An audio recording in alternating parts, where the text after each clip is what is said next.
Close the door.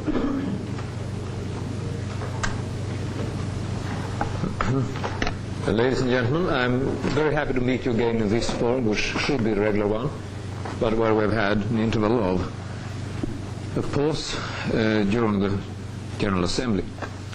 I think that the last time we met this number was at your very pleasant luncheon just before the General Assembly. On that occasion, we compared notes a little bit about what was likely to happen during the Assembly, and I guess that in the course of this discussion we'll have to compare notes as to the extent to which our guesswork on the two sides came true. There is a lot to be said about what has happened since we met last time. I, for one, feel that there is very much to digest, because without a proper perspective, it's very difficult indeed to evaluate, to appraise what has come out of this most important session. I feel personally that, as I indicated, it has been most important, but partly in respects which so far has not been sufficiently observed in the general debate.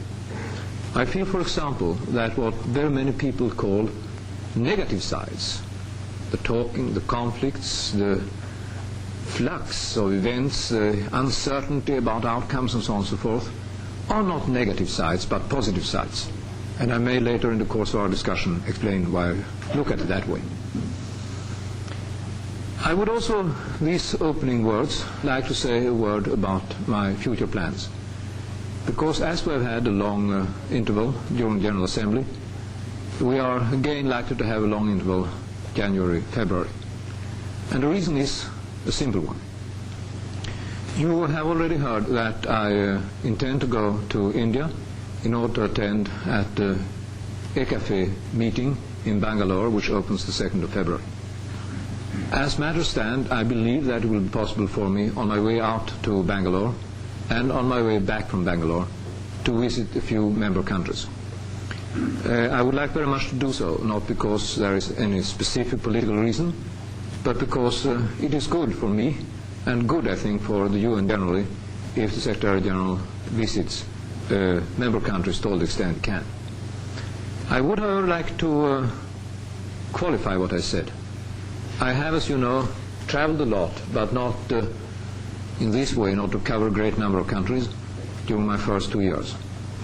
I felt that for the Secretary-General it's rather natural, first of all, to get to know this operation, to get to the point where he really feels identified with what's going on in this House and in this organization generally. Then is the time for him when visits to member countries may prove of the greatest use. And I believe I have now reached a stage, somewhere mid-term, where it is natural and useful for me to do my utmost to cover the greatest number of member countries. I can give you a very brief indication of the itinerary. It will take me via London to Athens, Ankara, Cairo, Tel Aviv, Beirut, Damascus, Baghdad, Karachi, Delhi, Bangalore, Delhi, Rangoon, Bangkok, Jakarta, Canberra, Wellington. That is if I can live up to my own plans. For the time being, it can only be an indication of plans, and as an indication of plans, I've told the governments concerned about it, with obviously the proviso that developments here, political developments generally, may force me to change the plans. I hope to be able to decide definitely early January, and then of course you will get to know, just as I'll inform definitely the governments concerned.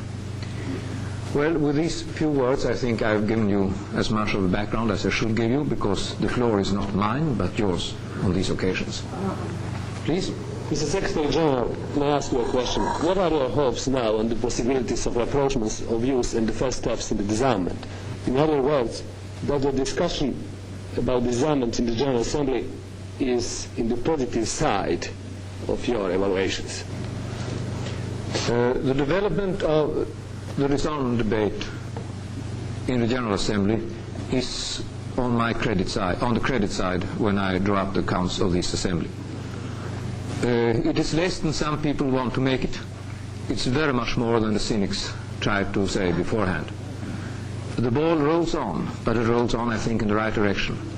And with the deep confidence I have in the willingness and wish of all those directly concerned to get somewhere, I have no reason to doubt that as long as the operation is in motion and in the right direction, we will also be able to reach, if not all goals at once, certainly not, at least some goals slowly. After all, you know, we move in a field where the greatest possible difficulties face us in all quarters, in various countries, in this organization. And impatience is not a sign of wisdom in this case. Patience is a sign of wisdom. On the other hand, I think that one should recognize that we should not be satisfied with too little. The continued pressure from public opinion on all those responsible, the pressure in direction so clearly indicated by public opinion, is in my view sound, good, helpful. But I repeat what I said, with my deep confidence in the will of all those concerned, I must say that what has happened so far in this assembly gives me reason for hope, and is from my point of view to be registered as further progress, although not too spectacular. To the first question, of course, my tour is completely unrelated to General Burns' efforts, and for that reason I have no intention to burden him with these extra social duties, so to say. On the other hand, as concerns the second part of your question, it is at least my ambition to give General Burns all my help, all my assistance, all my support, all the time, whether I'm here in New York or in the Middle East or somewhere else. And to all the extent that he feels that I may be of help, I always try to meet his wishes. I think that covers really the question, if you take together what I said concerning the first part of your question.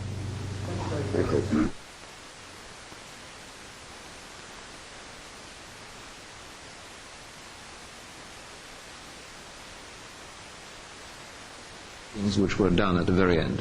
There was one major positive decision, as you know, and that was the one concerning admissions of 16 members. Let us note that as a positive decision. There were various wrangles, various conflicts, which were solved more or less happily, but that is really what I meant when I said in the beginning headlines. I do not give them major importance in the general development of this organization. If I look at the assembly as a whole, I think that that part of the assembly which you discarded now with in no way with contempt, but anyhow, anyway, a little bit lightly, that first part was a rather important one, because during that stage you had the slow backstage negotiation which finally led up to the two major decisions on atomic power and atomic energy. And I must say personally that I regard those decisions as most promising, extremely valuable as a basis for our future efforts, and a very fine result, perhaps in a certain sense one of the most striking results of what you perhaps with some contempt call quiet diplomacy. There are as many plans as there are heads in this organization, frankly.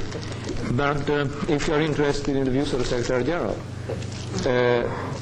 they are that for the time being we have no reason to reach any decision at all.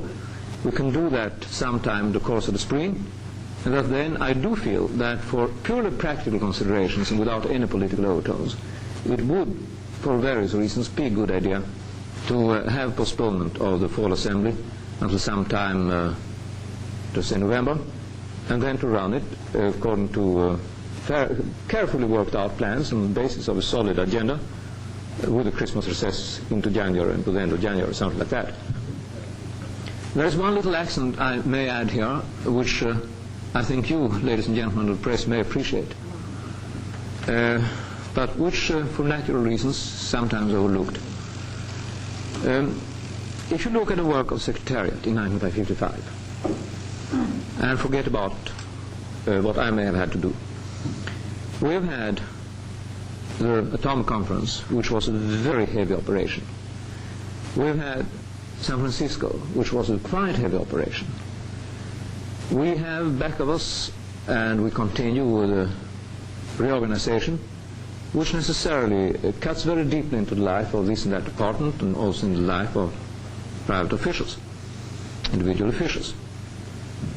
I would say that I would wish for the Secretariat to have in 1956 a year which was not overburdened by the same kind of things which in themselves are valuable and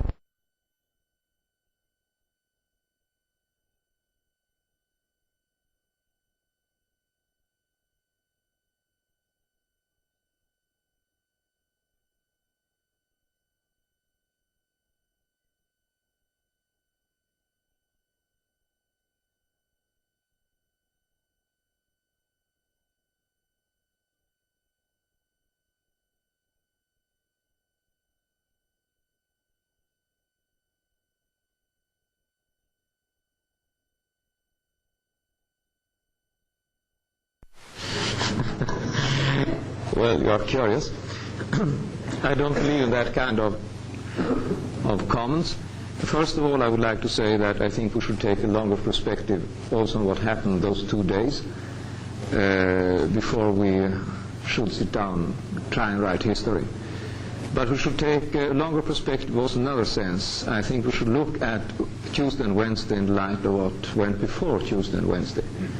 After all, it was just the dramatic culmination of a very long development.